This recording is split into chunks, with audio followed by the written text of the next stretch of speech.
In some movies or TV scenes, a gun is fired into the air in situations when they want to draw the attention of the audience.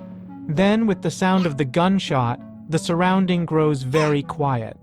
This is very much true in a real-life situation as well. In some events, the gun is fired into the air to sound salute.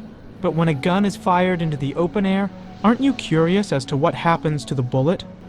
Unless the bullet is vanishing in the midst of its ascent, it should fall back down.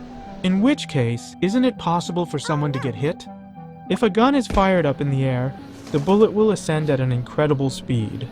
Then, as a result of the force of gravity and friction, it will slow down and eventually come to a halt. The bullet, suspended in the air, will once again fall down to the ground due to gravity and pick up speed as it falls down. In order to calculate the bullet's falling speed, we first need to know how much the bullet weighs.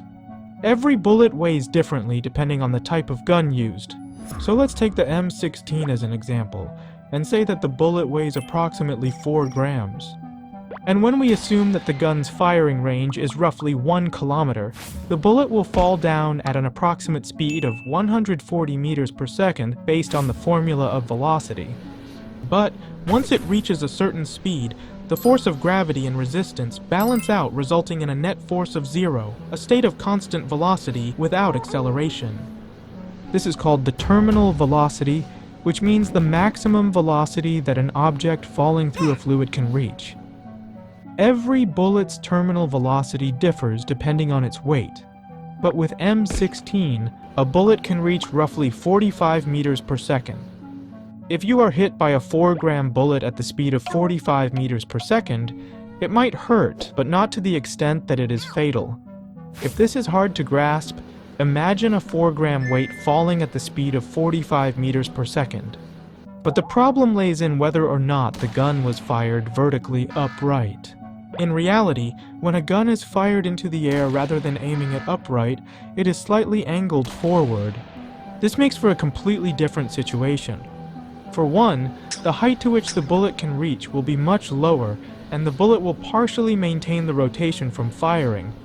As a result, a trajectory will be formed, and since the bullet will fall at a slight angle, it could be more fatal when hit. But of course, the chances of that small bullet landing on a person is very low. However, in dense population, the chances of someone being hit is very plausible, and in fact, there are casualties every year. So, in some states of the US, where the use of firearms is permitted, firing into the air is prohibited. Even if you get a chance to fire a gun into the air, we advise you don't try it.